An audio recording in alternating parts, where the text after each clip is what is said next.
Hey there. So, wherever you are, if you're on YouTube or if you are on Impact, no, a voice at the table on Facebook, something in the chat. Tell me who you are. Tell me where you're from. And good evening. It's quite 7 p.m. here on the East Coast, Eastern Time. I can't get over how dark it is already. Gosh, are you ready for that winter turnover here in the Northeast? My name is Anne Marie Matulis, and I am the CEO and co-founder of a voiceathetable.org. And a voiceathetable.org is the home base for a movement that started back in 2013, impacted family and friends.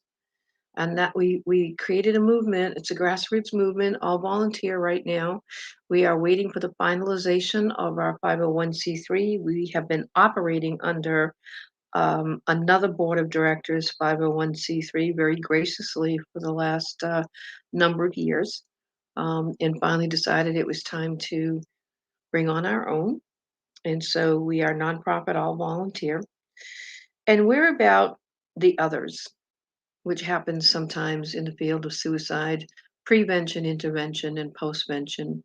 We talk a lot about suicide attempt survivors. We talk a lot, not nearly enough, by the way, of either category. We talk about bereaved, lost survivors who have lost someone to suicide.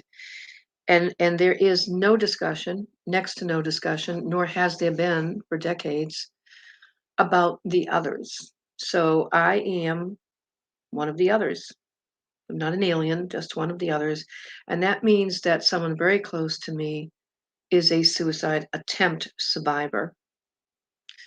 Um, but it's not just about suicide attempt survivors. It's interesting when hey, Tracy, up in Washington, Washington State, everybody, that is Pacific Northwest, which is probably warmer than we are here, right? The temperature's just so crazy these days. So what we discovered was we originally identified impacted family and close friends as those who have a loved one who attempted suicide or had multiple suicide attempts.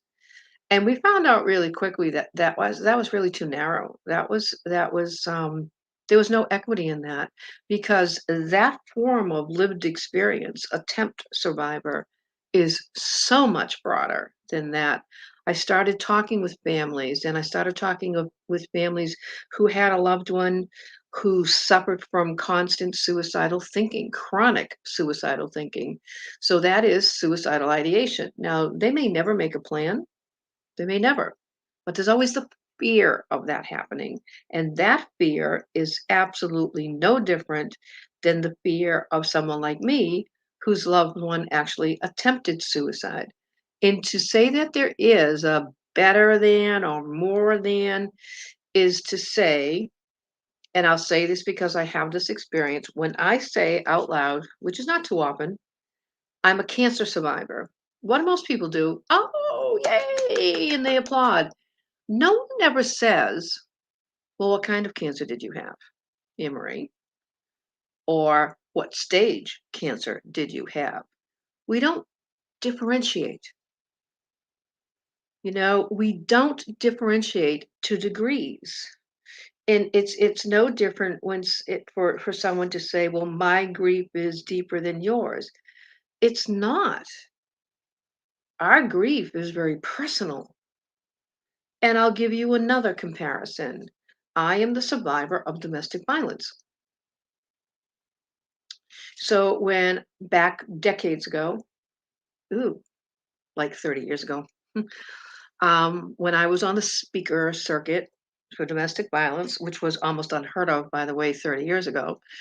But when I was on there and people would hear my story, they would say, oh, well, mine wasn't that bad. This isn't a comparative issue.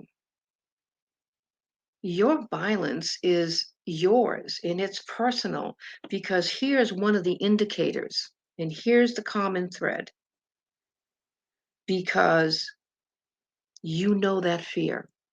Whether your violence was verbal, psychological, emotional, or mine was all of the above and very, very brutally physical, that doesn't make one more severe or different from the other because it is the emotional, psychological terrorism we are all left with in post traumatic stress.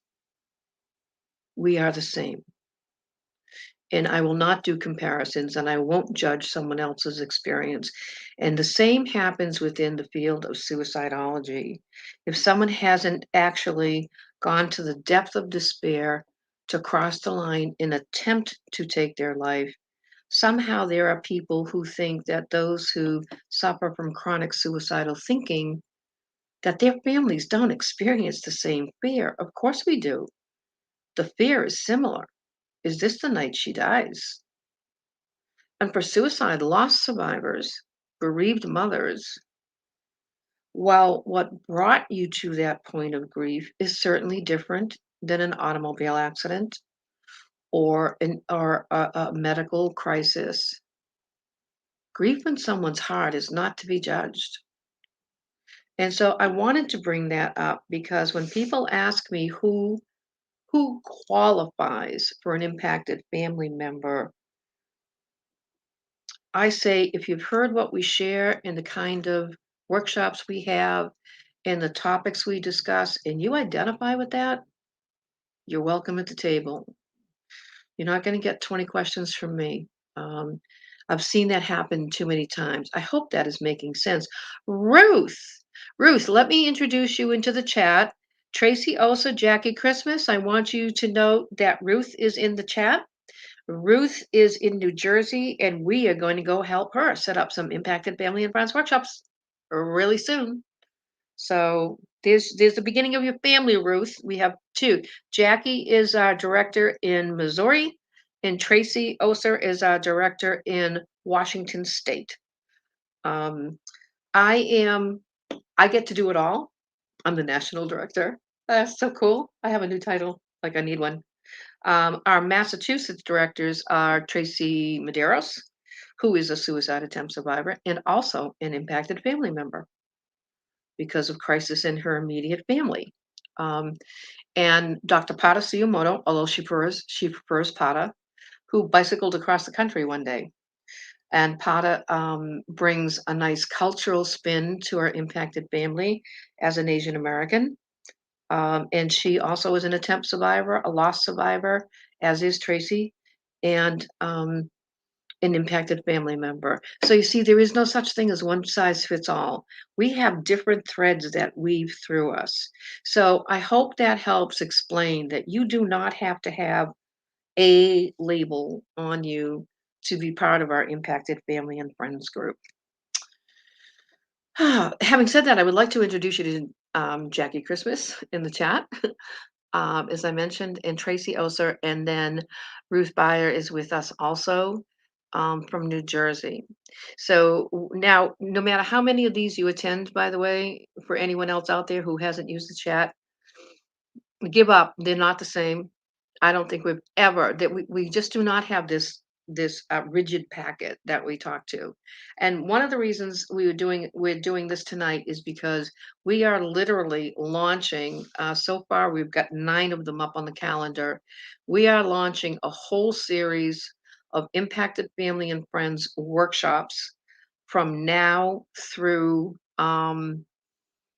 actually through June in essence, and they're in different states. But you're welcome. One of the things that's important, if it's not on the calendar, you don't have to worry about it. But if it's on the calendar, it's open to everybody. I am also doing a series of very closed workshops. They're for individual organizations or groups, and they're done during the business day, some of them. So those won't go up on our calendar. But right now, we have 9 coming up throughout November, December, January, February, and then there's one that goes into March with Jackie out in Missouri. There'll be more, by the way. They're probably going to be close to, take a deep breath, 8 a month from now through June. Yeah, no, I'm not doing all of them. Jackie and Tracy are going to do some, and and my Tracy's going to do some, and Pot is going to do some, and we're going to get some of our other directors up and running on that. So anyway, I want to start first and foremost about what is the single most important thing about it as being an impacted family and friends person. It's the oxygen mask axiom, and that is people are back flying. And for those who were accustomed to flying before the pandemic, um, when you get on the plane, I have a bad habit. I don't rummage through the seat thing and the back seat thing in front of me. I don't care what's in there. I never read the stuff anyway. I'm always looking out the window, assuming it's daytime, and watching where the luggage cart is going because I happened to witness one horrible episode where the luggage literally all rolled out. It tipped and all the luggage went out. And I just wanted to make sure they got my suitcase back in there. So I have a little bit of paranoia about luggage at airports. And so I will do that. So I'm never paying attention to the stewardess who's trying to save our lives, or the steward, where they're telling you what will happen if that oxygen mask comes down. Because as parents, impacted family parents, friends, loved ones, we make the same mistake that airlines know that people will make, especially if you have someone sitting next to you who is a loved one, and it is someone younger, a child, or someone older, who might need that care. And you don't put the mask on yourself first, you put the mask on that person, and that could be a deadly decision for all of you. So for impacted family, we have to learn. Our workshops are all about learning how to put that oxygen mask on ourselves to maintain an emotional balance. Because if we don't maintain that emotional balance and stability within ourselves, that inner peace deep within, we cannot help our loved one because we'll panic, we'll get cranky, we'll make wrong decisions, we'll say the wrong things. And so this is really important. And that's what our exercises are all about helping each of us dig a little deeper within to find out what might need a little adjusting and correcting, not in anybody else, but only in ourselves. And who can our loved ones be? Anybody. Suicide attempt survivors, suicidal, non suicidal self injury, that's cutting and burning. And that is not just for children, by the way. Some people do not start cutting until later in life. Again, I said those two. Then there is any first responder. Um, Anyone who lives under stress and pressure can have a mental health or a suicidal crisis, extreme anxiety that brings you to the emergency room too often, depression that brings you to the emergency room with a pediatrician or to a hospital. There's just no end to where it can be. People who might be at high risk. We have been able to make some adaptations over the last 2 years in particular.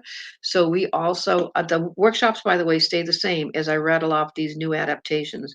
That hasn't changed the exercises. We've just added information to address a co-occurring public health issue. So, problem gambling and suicide. If you are the impacted family of someone who has a gambling issue, and that can be unfortunately adolescents and teens and their online gaming, um, and teens who use your credit card to involve themselves with gaming online, happens to be a new little outspurt that's happening. Um, we also have an adaptation for families who have a loved one who has suicidal crisis and there's domestic violence has been involved, and the PTS from that may be part of the formula for the suicidal thinking. Same with substance abuse. Whatever level of substances it can be, because it may look a little different for someone who has a problem with alcohol versus someone who has a problem with drugs of any kind. Um, and then also problem gambling, eating disorders, substance abuse, domestic violence. Um, the latest iteration that we have that we're waiting to get started in Massachusetts as a pilot is for the mill vet families, the families of active military and veterans. And we will be talking about means safety because the fear factor comes in about safety and means, not about taking anyone's guns away, just keeping the family safe. So there's a whole spectrum there. There is a second program that we have within Impacted Family and Friends, and that is called the Reenergize and Reconnect.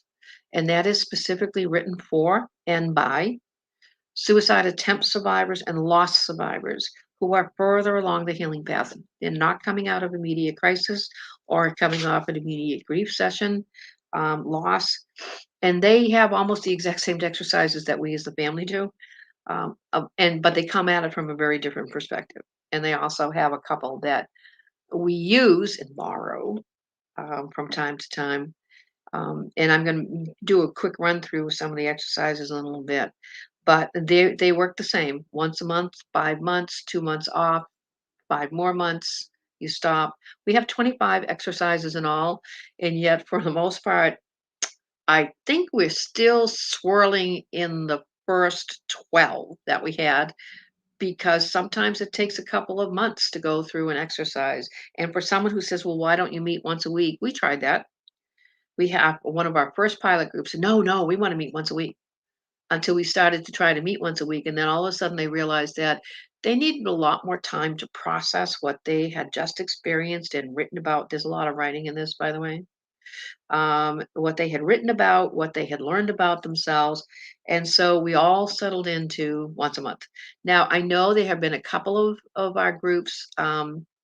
Jackie, I don't remember if you did once a week or if it was one of the other Missouri groups that did that back in 2018 going into 2019, but um I pay attention but never hear. Yeah, I hear that. You're talking about the airlines, yeah, the stewardesses, yeah, I know. I do pay attention but I never hear them. Isn't that what we do though? Isn't that what we do? And it's okay. um so so we have that also. Now we do have Joseph's not with us tonight, but we do have a Gen Z specialist in our team now. And Joseph and a few of his peers are going to help us translate our very adult language, apparently outdated adult language, into some of our exercises to be more compatible with someone who's 19 to 24. Um, so we'll have that hopefully ready by end of winter because he's a full-time college student, so we can only use so much of his time. So that's the news. Those are the tidbits to news. So we have a bunch of workshops coming up. They will not be live streamed like this. You can pre-register for them via Zoom. We'll put all the stuff up um, so that you can in plenty of time. And as soon as I can, I know I'm 2 weeks behind, but as soon as I can, we'll get the whole schedule up on our website, which is a voiceathetable.org. So I'm going to go over some of the stuff that we would do if you were actually in a workshop with me right now.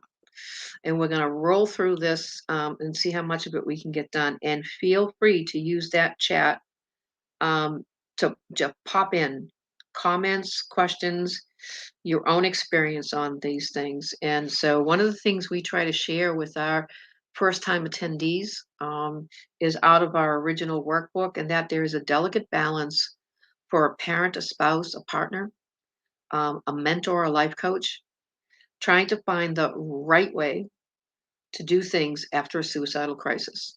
And remember, that suicidal crisis can be broad as to what it is. It isn't just an attempt, especially who have been asked to help or as parents of teens and adolescents, required to guide those we love through the maze of life. We need to guide and support, not take hostage or smother, with the best of intentions, of course. The more I talk to families of attempt survivors or those in a chronic suicidal thinking or just still suffering from severe anxiety, and we know this has all been exacerbated by the pandemic and the whole school, out of school, in school, homeschool, no school, no job. We know that that's been real for adults and children, all the way around. And the more I talk to families of attempt survivors and families of substance abusers, there is sometimes another motive behind the control, because that's what we're trying to do with our loved ones. There's an actual exercise we have that control does not equal love. We think we're doing the right thing. We're good intention. We really are. But it's really control because we're in fear. We're fear driven. And we don't want our loved ones to die. We don't want them to be hurt. We don't want them to be so miserable and feel so isolated. And so we try to control where they are, what they're doing, who they're with, and that just doesn't work. Um, but in addition to that, and one of the unfortunate things that can happen in a family is that that control is driven by shame and discomfort that their loved one isn't perfect. I found freedom when I finally said, I am an imperfect human being. Perfection almost killed me, and I mean that literally. I spent my life until the age of 35 trying to be perfect because if I was perfect, you would love me. And and when that got shattered, it was a tremendous relief to just be human and to make mistakes and to be okay with making mistakes. Um, I wish I could tell you that it was easy to get to, but it wasn't because we live in a world that demands perfection. Look at our athletes. Look at the trouble our Olympic athletes had this year with their mental wellness because we are a society that drives and supports and almost adores perfection instead of letting people be human. And so, as impacted family members, we have to remember we are imperfect. Did I no? Did I say as impacted family as imperfect as impacted family members? We need to recognize that we can be imperfect, and that's okay. And that's okay because your kids don't have anything wrong with them. They're not bad. They're not less than, and they're not screwed up. And if we can step back from that, but I've had so many parents say to me when I've asked, "Gee, I know so and so just around the corner from where you live is experiencing the same thing. Have you reached out to them?" Well, no, I can't. I said, "Have you asked for help from your community?" I can't. I said, "Well, why not?" Because they'll think I'm a bad mother. I said, "Who said that?" And typically the individual is, well, that's how it feels. I said, "You're not a bad mother. There's a reason this is happening, whether it's biological, emotional, doesn't matter. The best news is that there typically is treatment. There is help." Um, so I wanted to just point that out as we start. So, because it's important that everybody have a sense of that. So, for those out there who are sitting around and those who have not memorized this shit yet, I didn't. Did I just say that out loud? I did say that out loud. I didn't mean that. I didn't mean that. um, gosh. Um, this is important. If you haven't memorized it yet, is what I was trying to say. Um, the Finding Inner Peace and the R&R is a roundtable workshop format that will gently guide participants through what some might call a spiritual and emotional inventory that will offer suggestions on how to better recognize our own behaviors and attitudes so that we can make minor, or in some cases, major changes. This is nothing new, by the way. It's just another way to experience the turnaround step away from fear and finding inner peace and emotional balance. And I say this over and over, our workshops are evidence based, they have been vetted, they have been pulled apart, put back together again. They are laced with dialectical behavior therapy concepts, cognitive behavior therapy concepts, not too many of all of that, with a big dash of 12-step modality, because those are three modules that we know help people to help themselves, and help each other is more important, peer to peer. This is not clinical therapy, it's a peer to peer session. And so that's how we know it's evidence based. So, but I also want to say, and this is important, and Jackie and Tracy and I talk about this with everybody that we work with. We have never suggested that the exercises that we have in our workshops are the answer for impacted family.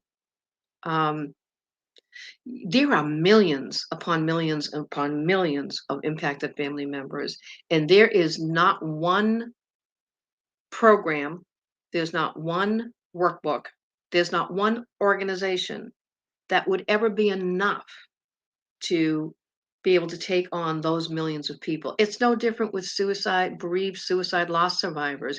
We have the American Foundation of Suicidology. You have Alliance of Hope Online, which is a great site for people who are bereaved. Tracy has her group through grief out in Washington. But there is no way, with the number of loss survivors we have in the world, for any one person, group, exercise, or organization to be the answer. No one, we couldn't service. There's no way you can do it. So when someone says, "Oh, did you read this book or did you hear about this program?" My reaction is typically, "Yeah, I'm so glad to hear there's more going on because we need more and more and more." So it's really important. So we don't want you to think we're the answer.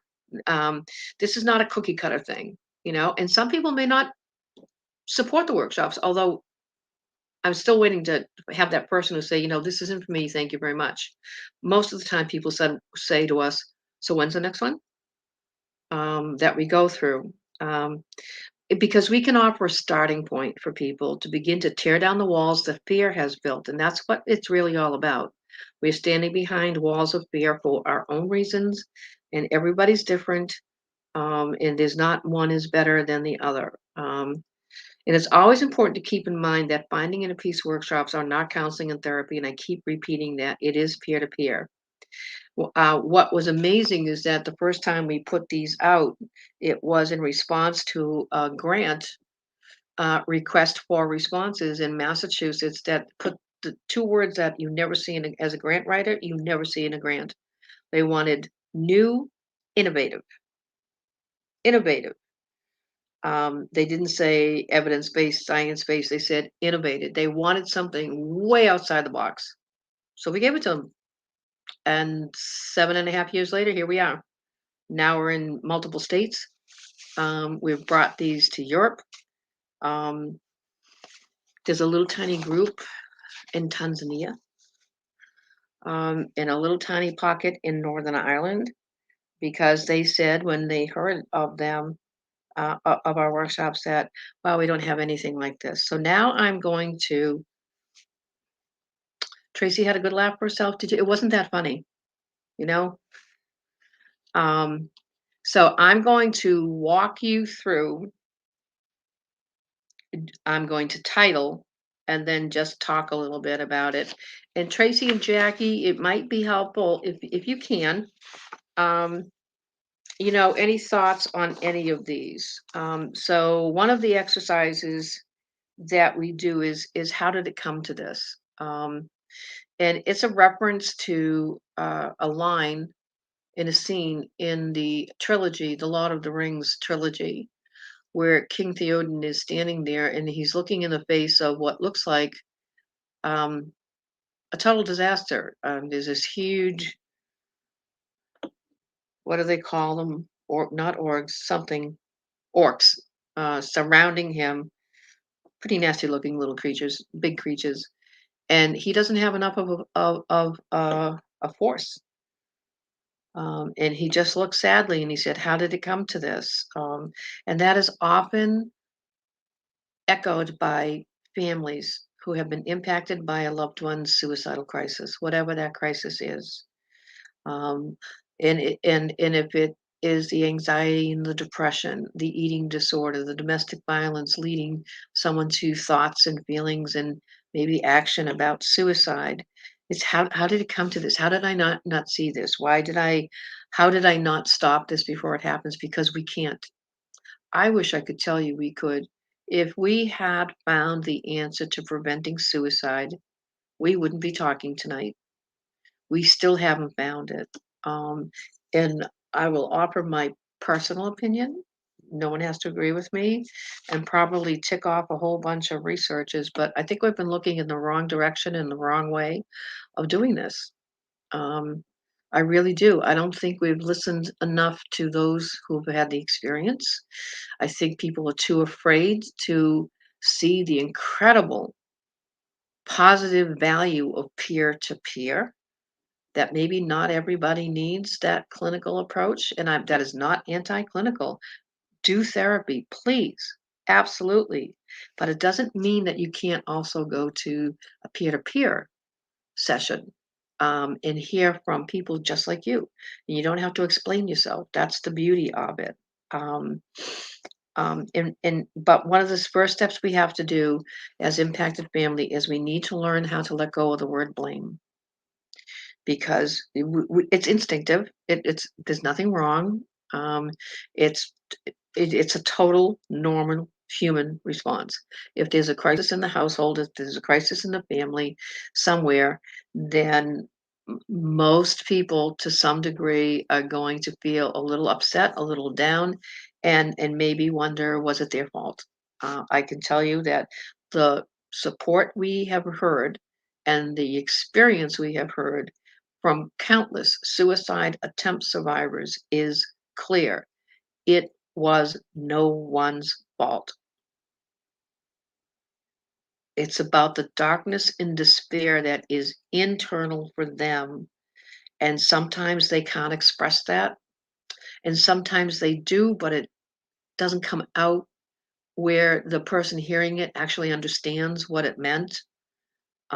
So, in any case, we have to eliminate that's one of the exercises we have is we sit you down and we say you have to eliminate the word blame from your vocabulary.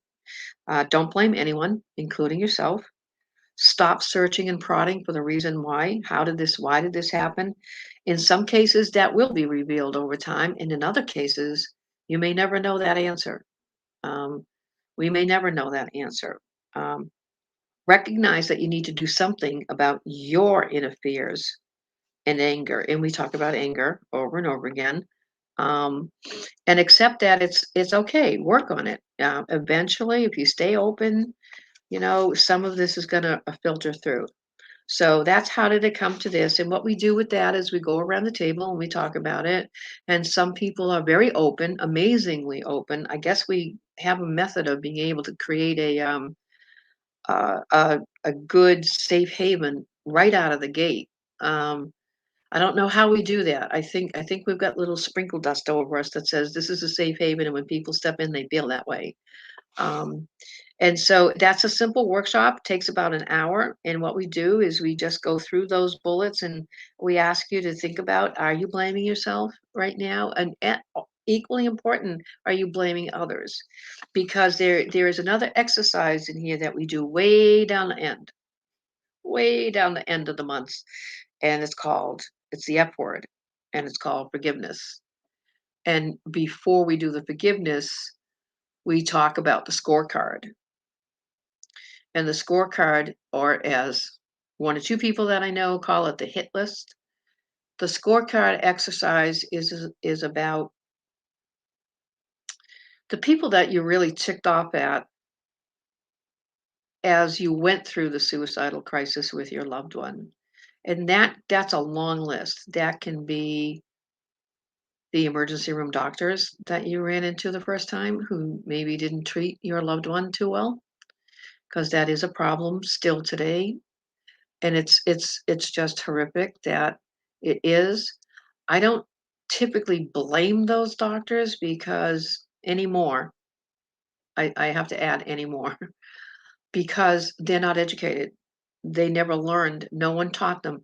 In their we know that from research that if you go through the curriculum that those emergency personnel were in, they never had. Most of them had very little, if any, training at all related to suicide prevention, and certainly never were given an in-depth overview and immersion into how to talk to and work with someone who's in a suicidal crisis. I know my Tracy. Medeiros will tell you that when she went in with an injury, she played sports in high school. When she went in with an injury, oh yeah, let's take care of it. Da da da. She went in with a fever, no problem. When she went in and she said, "I'm depressed and I've been thinking about killing myself," she was put off in the corner, back of the emergency room, and left there. She suddenly became a non-entity, a non-person. And I can tell you that millions upon millions, that's not hyperbole, I'm not exaggerating, of those who went into an emergency room for suicidal thinking or depression and anxiety and brought up the word suicide were treated the same way. Now, does that mean 100% of the emergency department people do that? Of course not. There are some super and wonderful people out there. Um, Oftentimes, many suicide attempt survivors will mention to you how blessed they were and how grateful they were for the nursing staff who seemed to have a better handle on it, um, to seem to have a phone. Even the yes, it's awful that yeah, okay, yep. Um, as a current student, I can concur that suicidal education is minimal. You know, Tracy, not only is it minimal, but when my Tracy now has her BA in psychology with a concentration on addictions. But I remember a couple of years ago, I picked up one of her textbooks, right? And I started reading. I said, "Oh, they're talking about suicide. Let's see what they have to say." Not only was the information horribly outdated, it was wrong. I mean, just flat out wrong. I went, "Who the hell wrote this book? And why are they using it?" Um, so there's so many areas when people say, "Gee, what can I do to help?" I don't know. Do you have any connections to campuses and to curricula that is being used on a campus? And maybe say, you think you might want to update your workbooks, or take a look at how you made that choice to give to your and psychiatry students. And so, yeah, that's what happens. And so that hit list, unfortunately, can take the hospital, the emergency department. Oftentimes, it's also people on the scorecard are family members. Um, a suicide attempt and a suicide loss can divide families. That is a very tragic consequence of that happening to a family. One family member is hell bent to get their loved one help or to grieve openly, say her name, say his name, and other family members are shut down tight and don't even want to pretend it never happened. And there's even a next step to that we talk about with impacted family, because if culturally you were raised in different cultures, you may not even have been able to be allowed to get your child help, or you may not have been allowed to ever suggest to anybody that that's how someone died by suicide, or had a suicidal crisis or self-injured. It always had to be kept a secret. And that's a cultural issue, and I'm not criticizing that at all, but we just need to bring in more people from different cultures into our field, into our coalitions, into our task forces, to say, help us better understand and help us find the ways that we might be able to throw those doors open, and make sure that everybody gets the help that they need. Um, and the police might be on the scorecard, and the emergency EMTs might be on the scorecard, and the school districts are often on the scorecard, of people you blame. And that's what I'm wrapping this around when we say you have to drop the word blame from your vocabulary and from your thinking. There are stages here. There are stages here as an impacted family. It isn't enough to stop saying it. You have to stop thinking it, because you can't find that inner peace if you let that stuff swirl in your head. And that's why we spend a lot of time on this exercise we call the scorecard. And it's from that scorecard that we go way back down to the end of our 10 months or even into the next series that we will bring up forgiveness, and start walking through that and talk about that. Um, and so I mentioned that one of the other exercises we do is fear plus control does not equal love. Um, and I say it over and over. We mean well, we do, we mean well, um, but we sort of twist it around a little bit. And the simplest step in this exercise, as you go through, and we have one, two, three, four, five. We have five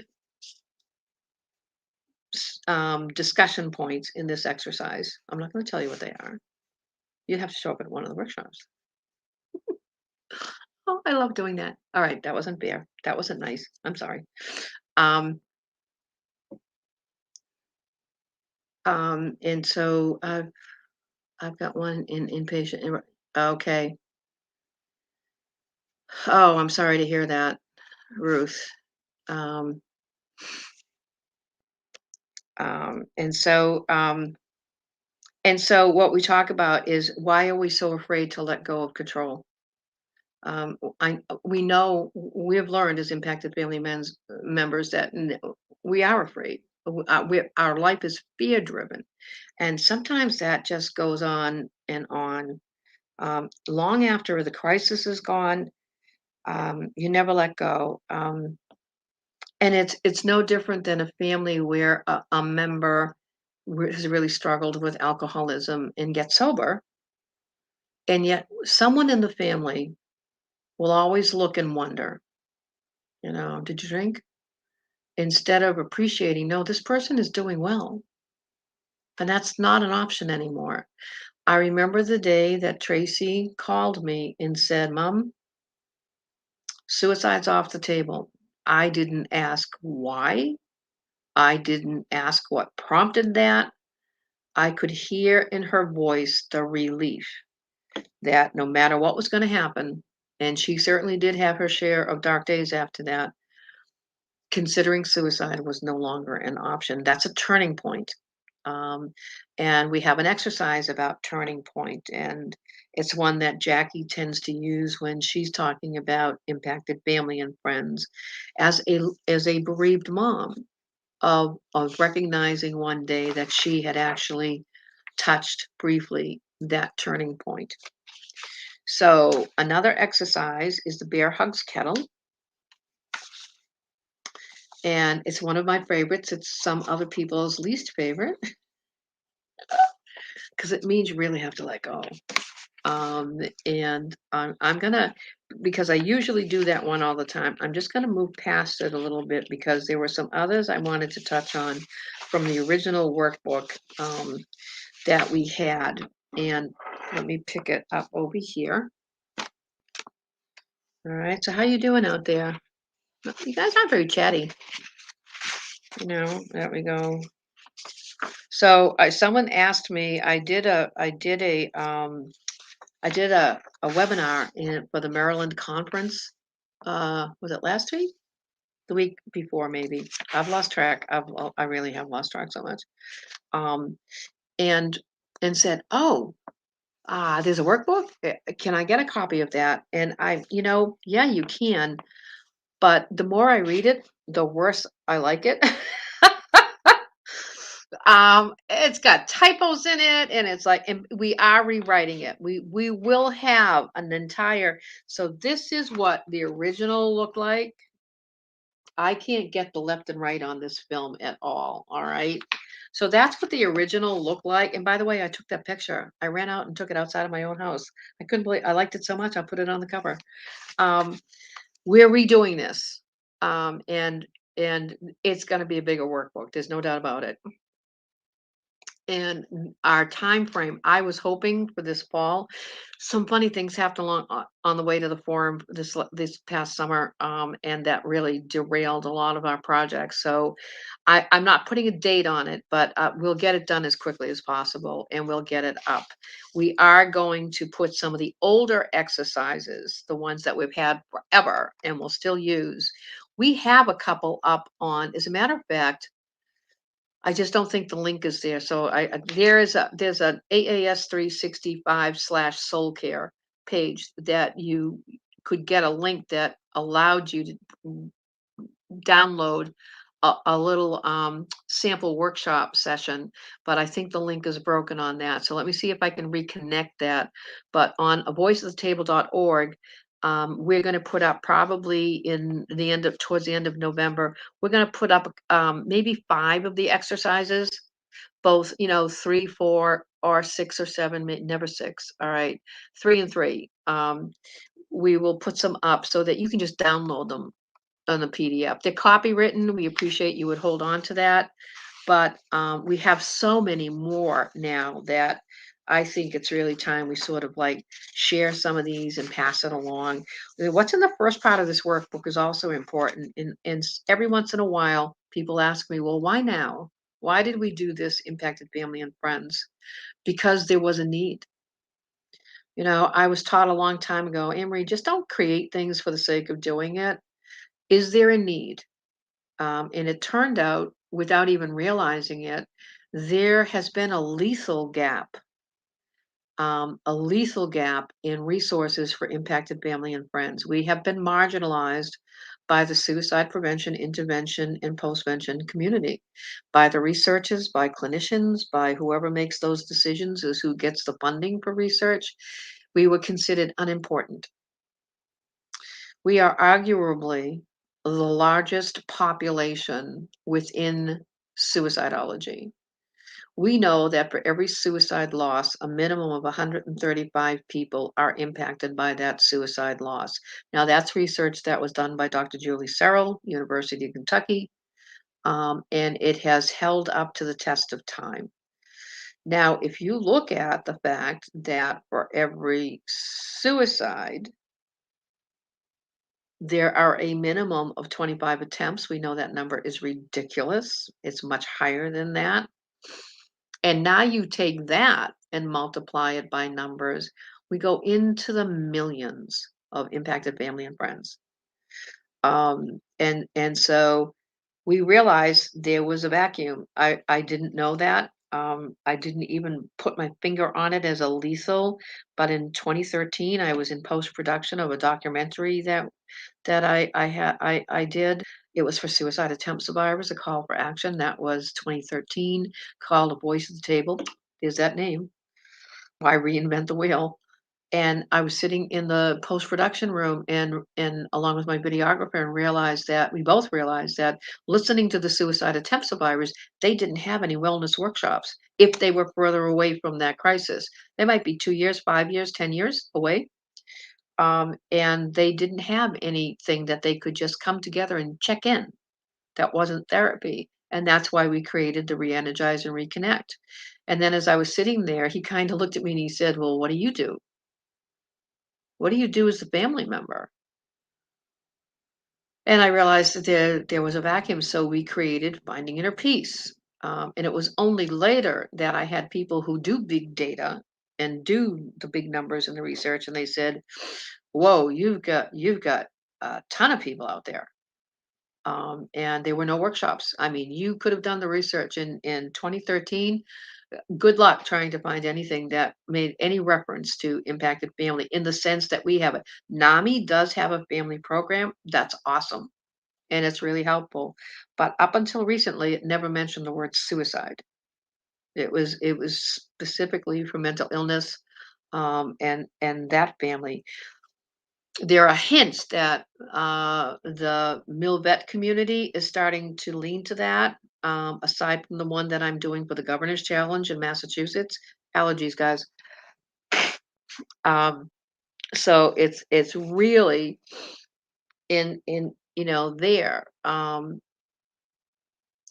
It's there too. So there was a need. There was a lethal gap, and someone had to fill it. you know so we have another couple of exercises that we use as beginners, kind of icebreakers, really. One of them is about what me color. So okay, everybody, real fast. Jackie, I know your answer, but do it anyway. Your hashtag soul care and distraction, what is it you do? Because sometimes they're two different things. And so when we first started our exercises, my Tracy said to me, if she because of her diagnoses, it's very hard for her to just sit and listen to you. She would go nuts over this right now today. by the way. She wouldn't be able to, "Give me something to do, will you please?" And so she started adult coloring. And one day she brought the stuff out, and then everybody else said, "Oh, can I do that too?" And then we had some people say, "I wouldn't color ever." And of course, they began to color. I don't care if you doodle, you color, whatever. Um, you go for a walk, you go for a swim, you go for a run, whatever you do. And Jackie paints rocks, which I think is great. I have RA, so I can't do stuff like that anymore. But if I could, I'd find myself doing that. I would find myself, I'd be one of those people that painted the rock and left it somewhere for someone to see, you know? Um, and so,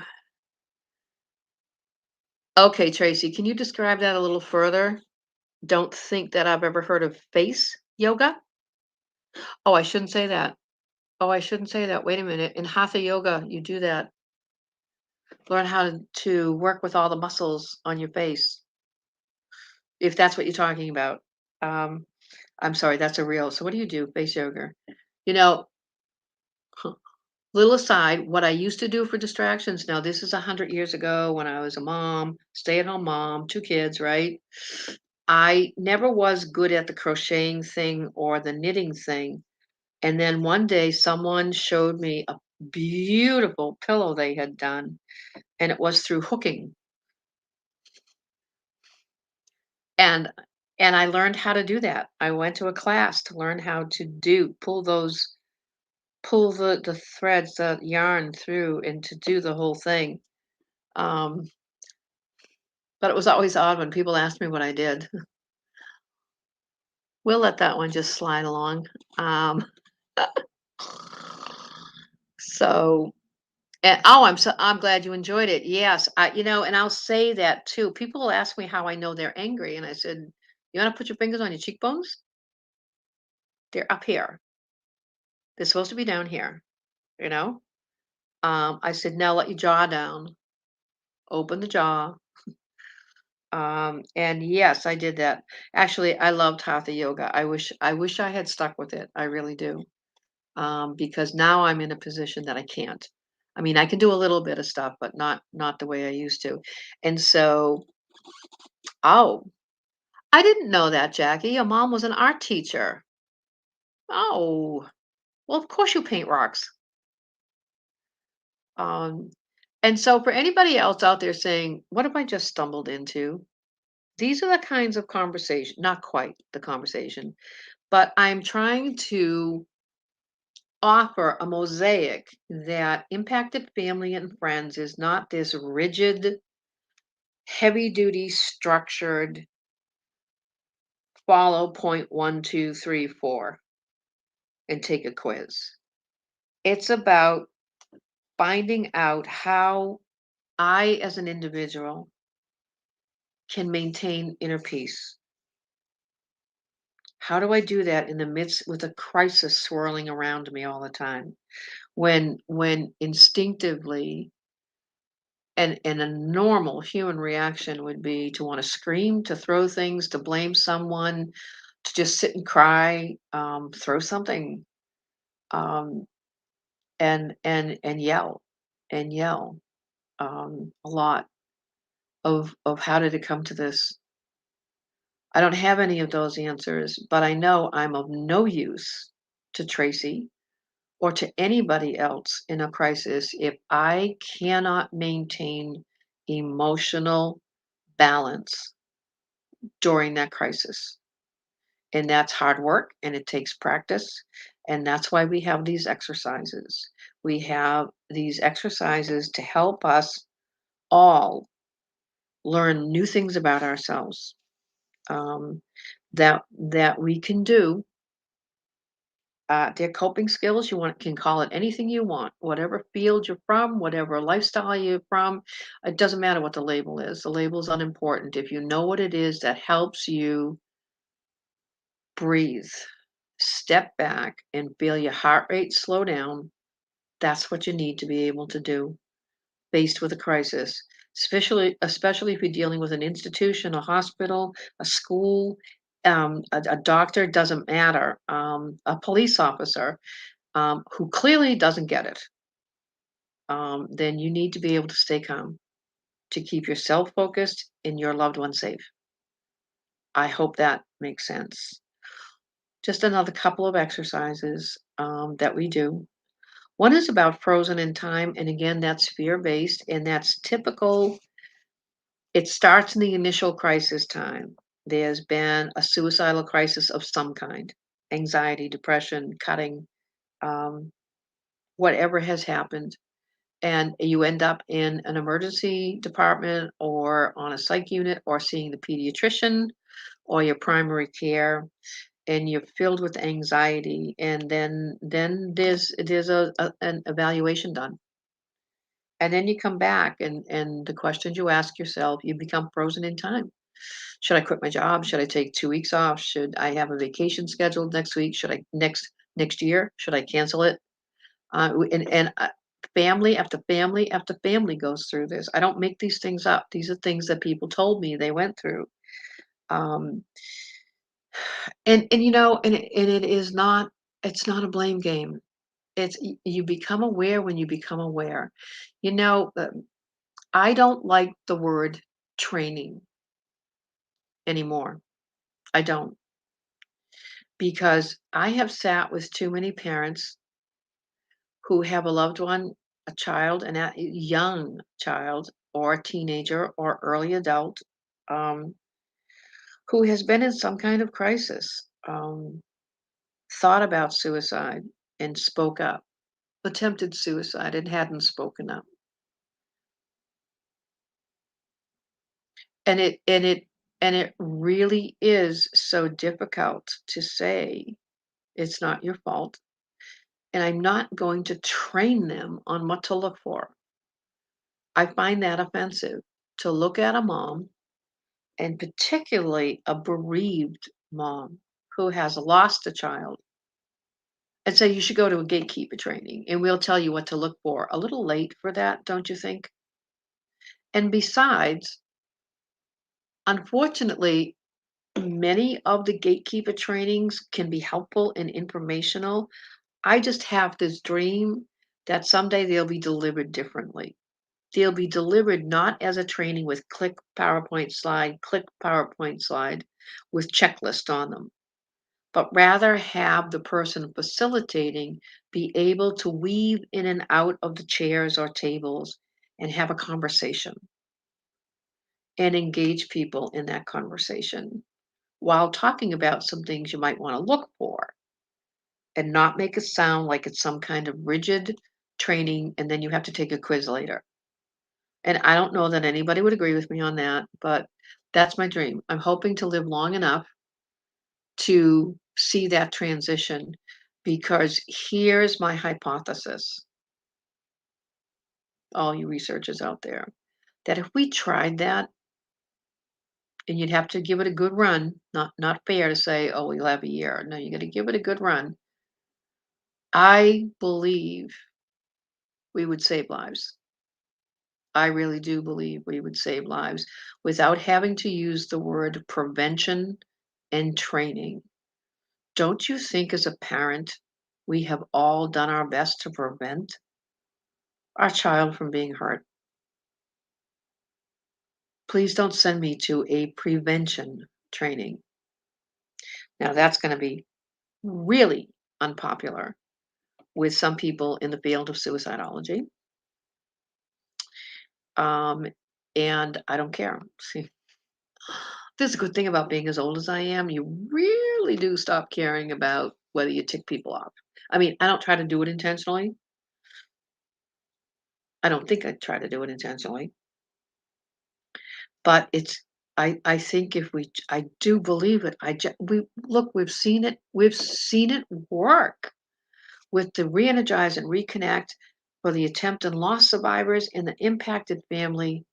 For people like me, we've seen the difference in how they feel, how they act, how they respond to crisis, and that if you can improve the quality of life for one member of the family, that family member will be able to help improve the quality of life for the rest of the family, and that is the goal.